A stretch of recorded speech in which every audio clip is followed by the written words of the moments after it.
I'm Natalie Papamichael, an artist in Brighton at the Phoenix. I grew up in a small village in Sea Green. It doesn't sound as cool as Paris. My mum is French, my dad was Greek. I reference a lot of France and I reference a lot of Greece, and they're very important to my story. I'm quite interested in narratives and the roots of things.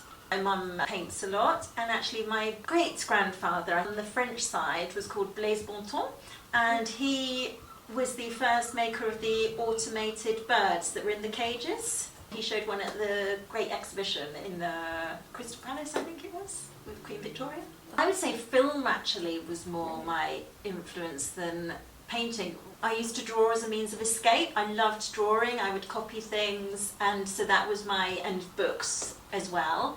I did an MA in art history, so I did degree of fine art where I did a lot of performance work and sort of rejected painting totally. Then I did an MA in art history where I looked at the exclusion of women from art history and academic training, hence their exclusion.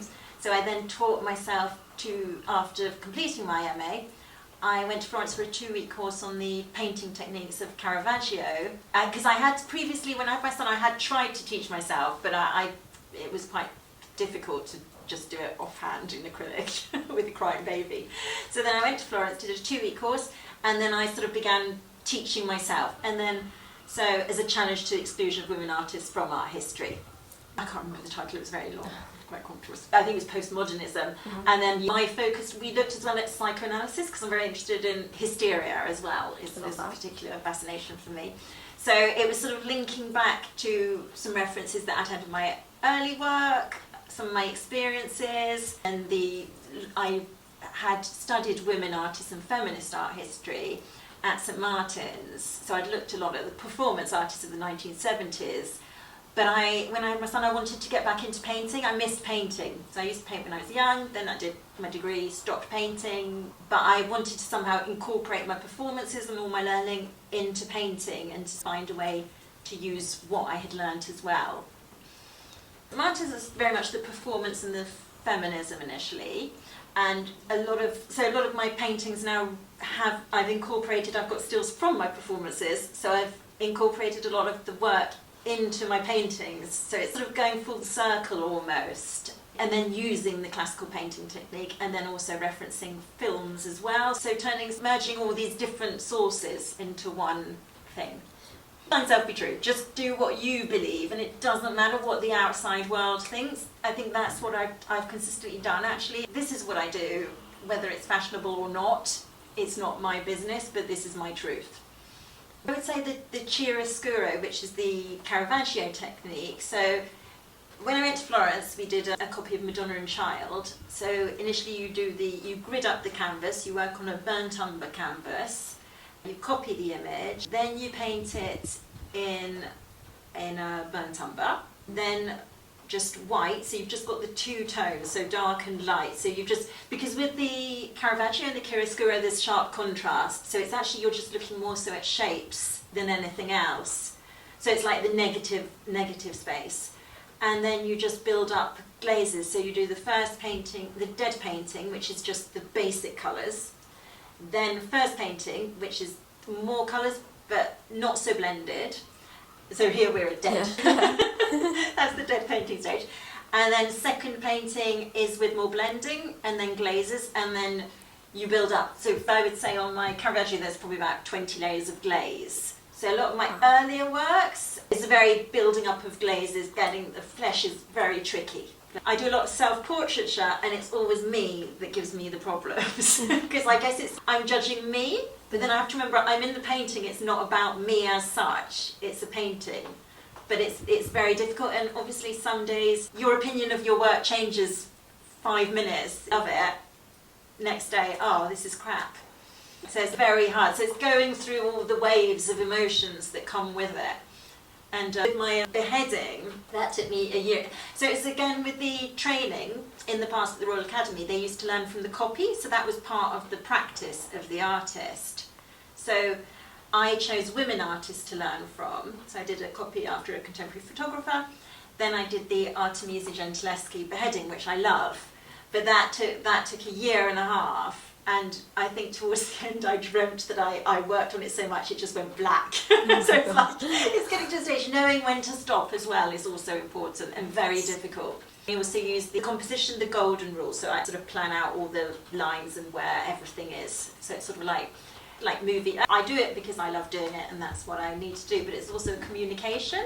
And also aesthetically I hope it people in, I hope people want to look at it. So it's more like draw people in and feel compelled to look at something and just makes them think and hopefully inspires as well.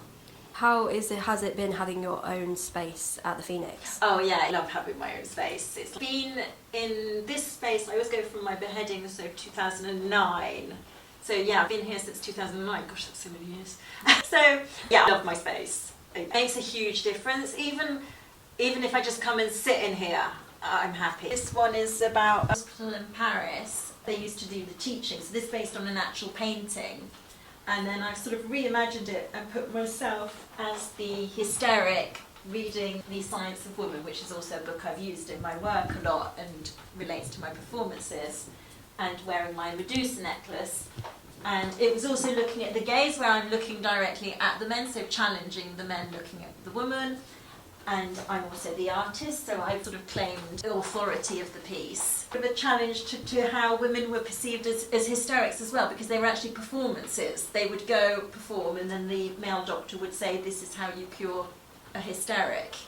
So it's looking at all these, so it's rewriting history so that people can learn as well. So as much as it's a painting and it stands hopefully on its own as a painting, there's a story behind it. And oh yeah, my performance was as the hysteric in the cabinet of Dr. Caligari's. It's on, so this one is The Masquerade, so it's based on an Eleanor Antin photo who reinterpreted the old masters from a feminist perspective, and then I reimagined it and put myself as the women.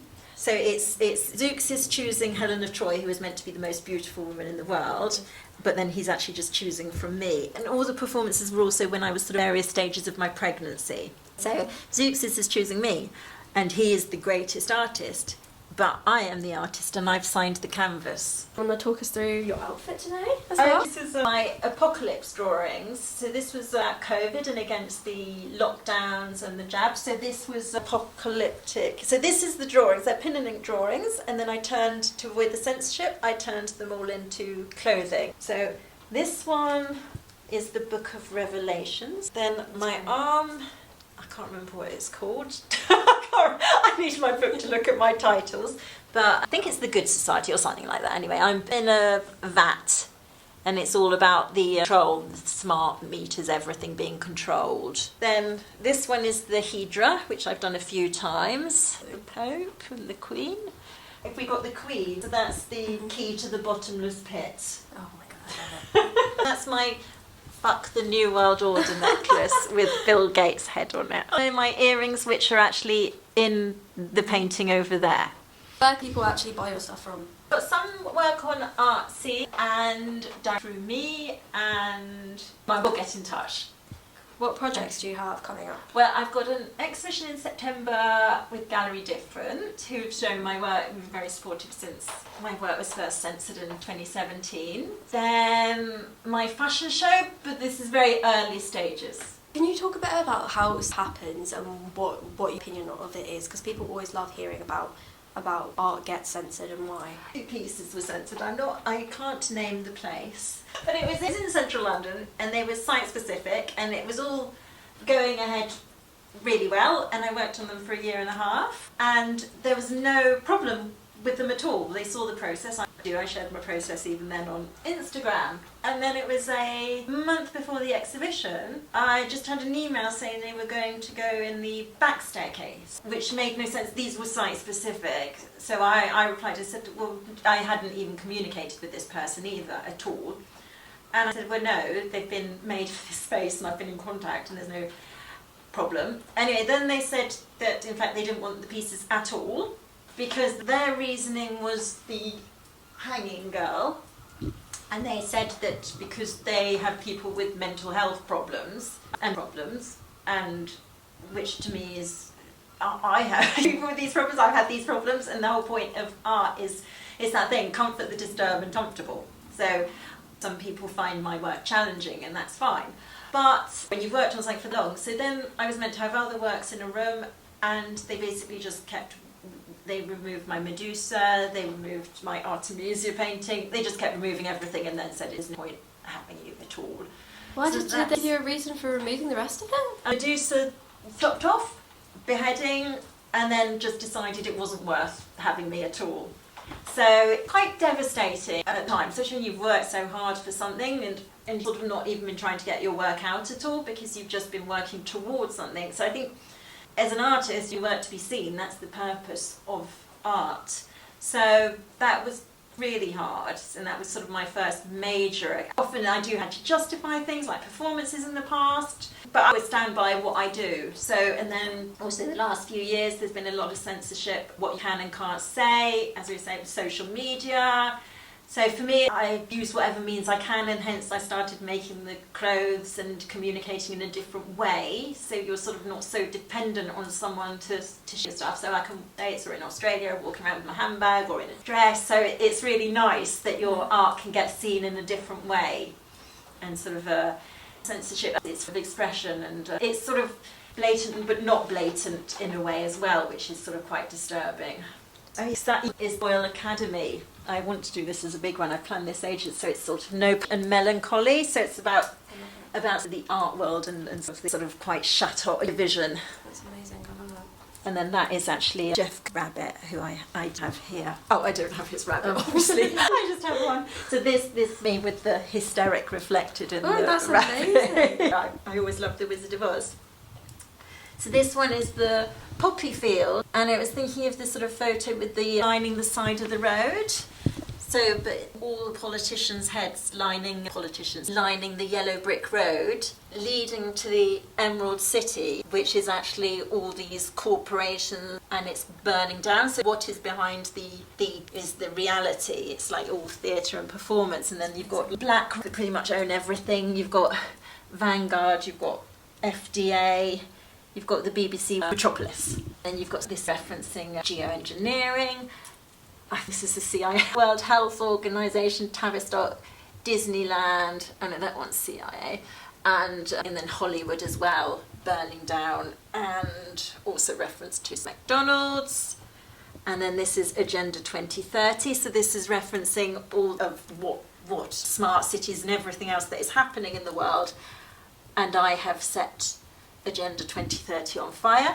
And then interestingly, the straw man, so another writing of The Wizard of Oz, another narrative, and apparently he was political, but each represents someone else. So the man represents the tax number, so hence the Federal Reserve on fire in the Tin Man, so tax. The straw man is your straw man identity, which is your birth certificate. So it's of your worth almost. I'm not explaining it hugely well, but it's straw man identity. So I'm setting the straw man on fire as well. And then it's sort of referencing the genocide, the poppy field, opium as well. I love the flags burning as well. Oh, thank you. Take The attention to detail is ridiculous. I put Starmer with Savile and the King, so I did a little grouping there. I love that. Get them together. And then it's quite funny because everyone has heads to include, but I only have so much space. And then I had one head left and I wasn't sure who to include. Mm-hmm. And then someone actually had an idea and said, just do like nobody. This is actually he's a random bloke I found it wasn't nice on the internet, but he is nobody. So it's quite funny because people are like, who is that? And he's like, he's just Mr. Nobody. I love that, that's hilarious. If you're that random guy out there, you might never know that you're in my paintings.